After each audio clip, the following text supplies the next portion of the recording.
So the Gambit മാർവലിലെ one of the interesting character story line ഉള്ള ഒരു mutant ആണ് ഗാംബിറ്റ്. അവഞ്ചേഴ്സ് ഡൂംസ്ഡേയുടെ ട്രെയിലറിൽ ഷാങ്ചൂഡ് ഫൈറ്റ് ചെയ്യുന്ന ഈ ഒരു ക്യാരക്ടറിനെ നിങ്ങൾ എല്ലാവരും ശ്രദ്ധിച്ചിട്ടുണ്ടാവും. നേരത്തെ ഇറങ്ങി ഡെഡ്പൂൾ ആൻഡ് വൂൾവറിൻ എന്ന 2024 മൂവിയിൽ ഇതേ ഗാംബിറ്റ് വന്നിട്ടുണ്ടായിരുന്നു. എന്നാൽ എക്സ്മെൻ യൂണിവേഴ്സ് വലിയ പരിചയമില്ലാത്ത മാർവൽ ഫാൻസിന് ഇയാൾ ആരാണെന്ന് അറിയാൻ വലിയ ചാൻസ് ഇല്ല. സോ നമുക്ക് നോക്കാം ഗാംബിറ്റ് ആരാണ്, അയാളുടെ പവേഴ്സ് എന്താണ്, ഒറിജിൻ എങ്ങനെയാണ്, അതുപോലെ തന്നെ ഡൂംസ്ഡേയിൽ ഷാങ്ചൂഡ് പിടിച്ചു നിൽക്കാൻ മാത്രം ഈ ഒരു ക്യാരക്ടർ പവർഫുൾ ആണോ എന്നൊക്കെ. So welcome to beyond.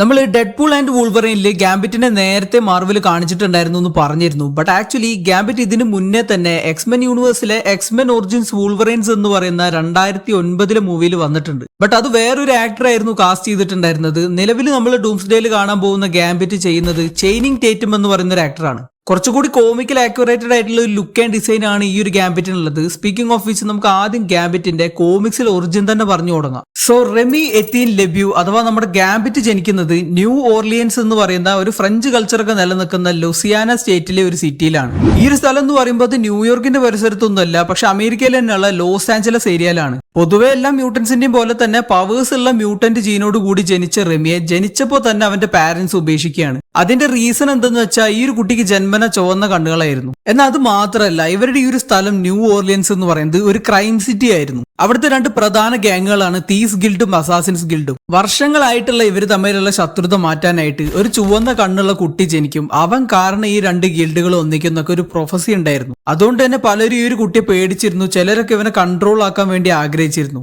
ഈ ഗ്യാങ്ങുകളെ പേടിച്ചും പിന്നെ ഈ ഒരു കുട്ടിയുടെ റെഡ് കണ്ണുകളൊക്കെ കാരണമാണ് പാരന്റ്സ് ഇവനെ ഉപേക്ഷിച്ചത് എന്നാണ് മാർവൽ പറയുന്നത്. ഓർഫനായ റെമിയെ പിന്നീട് തീസ് ഗിൽഡിന്റെ നേതാവായിട്ടുള്ള ജീൻ ലൂക്ക് ലെബ്യൂ എടുത്ത് വളർത്തി. അങ്ങനെയാണ് ഇവന്റെ പേര് പിന്നീട് റെമി ലെബ്യൂ എന്നായിട്ട് മാറുന്നത്. 1990 ഇറങ്ങിയിട്ടുണ്ടായിരുന്ന the uncanny X-Men issue 266 Gambit ഒരു ഫുൾ അപ്പിയറൻസ് മാർവൽ കോമിക്സിൽ നടത്തുന്നത്. ക്രിസ് ക്ലാരമോട്ട്, ജിം ലീ എന്ന് പറയുന്ന രണ്ട് ആർട്ടിസ്റ്റുകളാണ് ഗാംബിറ്റ് എന്ന ക്യാരക്ടറിനെ ക്രിയേറ്റ് ചെയ്തതെന്ന് പറയപ്പെടുന്നു. അപ്പൊ അതെന്തൊക്കെയായാലും ഇങ്ങനെ തീവ്സ് ഗിൽഡിന്റെ കീഴിൽ ജീവിക്കുമ്പോൾ തന്നെ ചെറുപ്പത്തിലാണ് റെമി തനിക്ക് കൈ കിട്ടുന്ന ഏതൊരു ഒബ്ജക്റ്റിനെയും കൈനറ്റിക് എനർജി വെച്ച് ചാർജ് ചെയ്തിട്ട് ഒരു വെപ്പണായിട്ട് ഉപയോഗിക്കാനുള്ള ഒരു കഴിവുണ്ടെന്ന് മനസ്സിലാക്കുന്നത്. ഒന്നുകൂടെ ആക്യുറേറ്റ് ആയിട്ട് പറഞ്ഞാൽ ഗാംബിറ്റിന് ഇപ്പോൾ ഒരു ഒബ്ജക്റ്റ് കൈ കിട്ടിയാൽ അവന്റെ മെന്റൽ പവർ യൂസ് ചെയ്തുകൊണ്ട് അതിൽ അൺസ്റ്റേബിൾ ആയുള്ള കൈനറ്റിക് എനർജി അഥവാ ഒരു വസ്തുവിന്റെ ചലനം മൂലം ഉണ്ടാവേണ്ട എനർജി അത് അവന് ഇഷ്ടമുള്ള അളവിൽ നിറയ്ക്കാൻ പറ്റും. പിന്നെ അത് തോന്നുമ്പോൾ തോന്നിയ ഇമ്പാക്റ്റിൽ റിലീസ് ചെയ്യാനും പറ്റും. അതുകൊണ്ട് തന്നെ കൈ കിട്ടുന്ന എന്തും ഇതുപോലെ ചാർജ് ആക്കി എറിഞ്ഞിട്ട് ഒരു ഗ്രനേഡ് പോലെ പൊട്ടിക്കാം. ഈ ഒരു രീതിയിൽ തന്നെ ഗാംബിറ്റിന്റെ മെയിൻ വെപ്പൺ എന്ന് പറയുന്നത് പ്ലേയിങ് കാർഡ്സ് ആണ്. അതായത് നമ്മുടെ ചീട്ട്. ഇത് കയ്യിൽ വെക്കാനും ഉപയോഗിക്കാനും എഫക്റ്റീവ് ആണ്. പിന്നെ എക്സ്മെൻ മൂവീസിലൊക്കെ ഒരു സ്റ്റാഫും വെപ്പണായിട്ട് ഉപയോഗിക്കുന്നുണ്ട്, ഒരു വടി പോലുള്ള ഒരു വെപ്പൺ. നിങ്ങൾ ഷാഡോ ഫൈറ്റ് കളിച്ചിട്ടുള്ളവരാണെങ്കിൽ സ്റ്റാഫ് എന്താന്ന് പിന്നെ പ്രത്യേകം പറഞ്ഞു തരേണ്ട ആവശ്യമില്ല. ഇങ്ങനെയൊക്കെ തീസ് ഗിൽഡിൽ ആയതുകൊണ്ടും ചീട്ടുകളി ഗാംബ്ലിംഗ് സ്പെഷ്യലിസ്റ്റ് ഒക്കെ ആയതുകൊണ്ടൊക്കെ തന്നെയാണ് റെമിക്ക് ഗാംബിറ്റ് എന്നുള്ള പേര് വന്നത്. തിരിച്ച് കഥയിലേക്ക് വരാം. അങ്ങനെ ചെറുപ്പത്തിലെ പവേഴ്സ് ഒക്കെ തിരിച്ചറിഞ്ഞിരുന്നെങ്കിലും റെമി അതങ്ങനെ പുറത്തൊന്നും കാണിച്ചിരുന്നില്ല. അങ്ങനെ ഒരു ദിവസമാണ് ഒരു പെൺകുട്ടിയെ കുറെ പേര് കൂടി ആക്രമിക്കുന്നത് റെമി കാണുന്നത്. പിന്നെ അവിടെ പോയി അവന്മാരെയൊക്കെ അടിച്ചിട്ടിട്ട് ആ ഒരു സെയിം ഏജിലുള്ള ഒരു പെൺകുട്ടിയെ റെമി രക്ഷിക്കുന്നതും പിന്നെ അവർ തമ്മിൽ ഇഷ്ടത്തിലാവുന്നതൊക്കെ കോമിക്സിൽ നടക്കുന്നുണ്ട്. ഈ ഒരു പെൺകുട്ടി വേറെ ആരുമല്ല, മറ്റേ ശത്രുക്കളായിട്ടുള്ള അസാസിൻസ് ഗിൽഡിന്റെ തലവന്റെ മോളായിട്ടുള്ള ബെല്ല ഡോണ. അങ്ങനെ വലുതായതിന്റെ ശേഷം ഇവർ കല്യാണം കഴിക്കുന്നൊക്കെ ഉണ്ട്. പക്ഷെ ആ ഒരു മാരേജിന്റെ ഇടയിൽ ഇതിൽ എതിർപ്പുണ്ടായിരുന്ന ബെല്ല ഡോണയുടെ ബ്രദർ ആയിട്ടുള്ള ജൂലിയൻ ഇത് നടക്കൂല എന്നൊക്കെ പറഞ്ഞിട്ട് അലമ്പുണ്ടാക്കി റെമിയെ ഫൈറ്റ് ചെയ്യാനായിട്ട് വിളിക്കുന്നുണ്ട്. പക്ഷെ അടിയുടെ ഇടയിൽ റെമി ആക്സിഡന്റലി ഒരു കത്തി തന്റെ പവേഴ്സ് വെച്ച് ചാർജ് ചെയ്ത് എറിയുമ്പോൾ അത് ജൂലിയന്റെ ദേഹത്ത് വെച്ച് പൊട്ടിത്തെറിക്കുകയും ചെയ്യുന്നു. അങ്ങനെ ആ ഒരു ചെക്കനെ കൊന്നതിന്റെ പേരിൽ റെമിയെ എല്ലാരും കൂടി നാട് കടത്തുകയാണ് ഉണ്ടായത്. ഇവിടെ കോമഡി എന്താന്ന് വെച്ചാൽ ഇവന്റെ പേരിൽ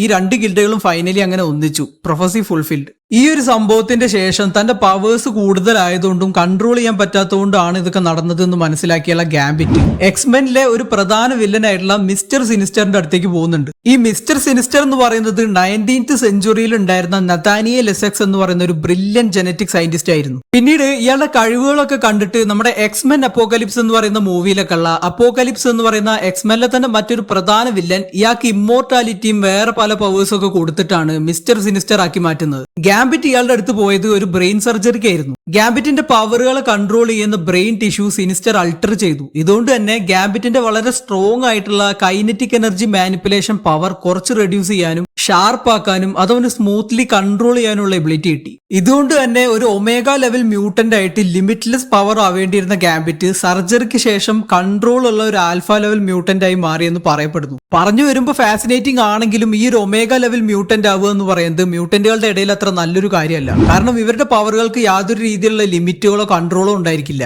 ഒരു ഉദാഹരണം പറയുകയാണെങ്കിൽ ഇതേ അവസ്ഥയിലായിട്ടുള്ള നമ്മുടെ ജീൻ ഗ്രേയുടെ പവർഫുൾ വേർഷൻ ആയിട്ടുള്ള ഫിനിക്സ് ഫോഴ്സ് കൺട്രോൾ തെറ്റി പോകുമ്പോൾ സംഭവിക്കുന്ന കാര്യങ്ങളൊക്കെ എക്സ്മെൻ മൂവീസിൽ കാണാവുന്നതാണ്. അതെന്തൊക്കെയായാലും മിസ്റ്റർ സിനിസ്റ്റർ ഈ ഒരു സർജറി വെറുതെ അങ്ങനെ ചെയ്തു കൊടുത്തതല്ല. ഒരു പ്രത്യുപകാരമായിട്ട് ഗാംബിറ്റിനോട് മറൌഡേഴ്സ് എന്ന് പറയുന്ന അയാളുടെ എക്സ്മെൻ വില്ലൻ ഗ്യാങ്ങിനെ ലീഡ് ചെയ്യാനും അവരെ കൊണ്ട് ന്യൂയോർക്ക് അണ്ടർഗ്രൗണ്ടിൽ സമാധാനമായിട്ട് ജീവിച്ചുകൊണ്ടിരുന്ന മോർലോക്സ് എന്ന് പറയുന്ന മ്യൂട്ടന്റ് കമ്മ്യൂണിറ്റിയെ കൂട്ടക്കൊല ചെയ്യാനും ആവശ്യപ്പെടുന്നുണ്ട്. എന്നാൽ അവിടെ ചെന്നുള്ള ഇവരുടെ കൊലവിളിയൊക്കെ കണ്ട് മനസ്സുമടുത്ത ഗാംബിറ്റ് പിന്നെ മോർലോക്സിനെ രക്ഷിക്കാനും മറ്റവരെ തിരിച്ചാക്രമിക്കാനൊക്കെ ശ്രമിച്ചെങ്കിലും സാറ എന്ന പേരുള്ള ഒരു കുട്ടിയെ മാത്രമാണ് ഗാംബിറ്റിനെ രക്ഷിക്കാൻ പറ്റിയത്. അങ്ങനെ സിനിസ്റ്ററിന്റെ കൂട്ടത്തിൽ നിന്ന് രക്ഷപ്പെട്ട ഗാംബിറ്റ് പിന്നീട് കുറെ യാത്രകൾ നടത്തിയും വൂൾവറിൻ ഉൾപ്പെടെയുള്ള പല മറ്റു മ്യൂട്ടന്റുകളായിട്ട് പരിചയപ്പെടുകയൊക്കെ ചെയ്യുന്നുണ്ട്. അതിൽ എക്സ്മെൻ മൂവീസിലൊക്കെ നമ്മൾ കാണുന്ന ഒരു പ്രധാന മ്യൂട്ടന്റ് ആയിട്ടുള്ള സ്റ്റോമിനെ ഗാംബിറ്റ് രക്ഷിക്കുന്നുണ്ട്. ആ ഒരു സമയത്ത് ഷാഡോ കിങ് എന്ന് പറയുന്ന ഒരു വില്ലന്റെയും അയാളുടെ ഏജൻസിന്റെ ഒക്കെ തടവിലായിരുന്നു സ്റ്റോം. ഗാംബിറ്റ് അവളെ കാണുമ്പോൾ ഇവര് ടെമ്പററി ആയിട്ട് അവളുടെ പവേഴ്സിനൊക്കെ എടുത്തു കളയും. ഒരു അഡ്വാൻസ്ഡ് ടെക്നോളജി ഉപയോഗിച്ച് അവളെ ഒരു ബേബി ആക്കി വെച്ചിരിക്കുകയായിരുന്നു.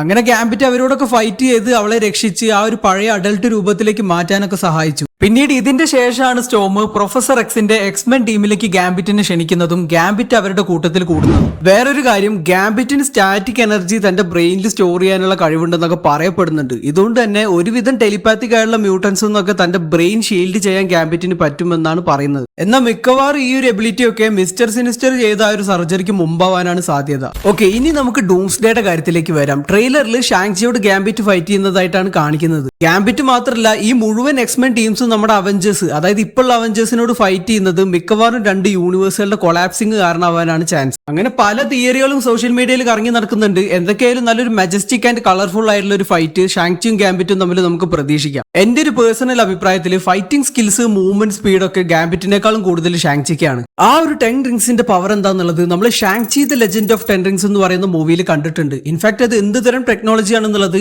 7 PhD ഉള്ള ബ്രൂസ് ബാനറിനോ കമർതാജിലെ റെക്കോർഡ്സിലോ അതുപോലെ തന്നെ പല ലോകം കണ്ടിട്ടുള്ള ക്യാപ്റ്റൻ മാർവലിന് പോലും അറിയില്ല. പിന്നെ റിംഗ്സ് ഇല്ലാതെ തന്നെ ഷാങ്ചിയുടെ കഴിവ് എന്താന്നുള്ളതും നമ്മൾ ആ ഒരു മൂവിയിൽ കണ്ടതാണ്. എന്തൊക്കെയായാലും ഗാംബിറ്റിനെ നമുക്ക് ചെറുതായി കാണാൻ കഴിയില്ല. വരാനുള്ളത് നമുക്ക് ഡൂംസ്ഡേ തന്നെ കാണാം. അപ്പൊ എന്തൊക്കെയായാലും ഇത്രയാണ് ഗാംബിറ്റിന്റെ കാര്യങ്ങൾ പറയാനുള്ളത്. നിങ്ങൾക്ക് ഈ ഒരു വീഡിയോ മനസ്സിലായി, ഇഷ്ടപ്പെട്ടു എന്നൊക്കെ കരുതുന്നു. അങ്ങനെ ആണെങ്കിൽ ലൈക്ക് ചെയ്യുക, നിങ്ങളുടെ അഭിപ്രായം കമന്റ് ബോക്സിൽ പറയുക. ഓൾസോ ഡൂംസ്ഡേയുടെ മുന്നേ നിങ്ങൾക്ക് വേറെ എന്തൊക്കെയാണ് അറിയാൻ താല്പര്യമുള്ളത് എന്നും കൂടി പറയുക. മറ്റൊരു വീഡിയോയിൽ വീണ്ടും കാണുന്നവരെ this is signing off and bye bye from beyond.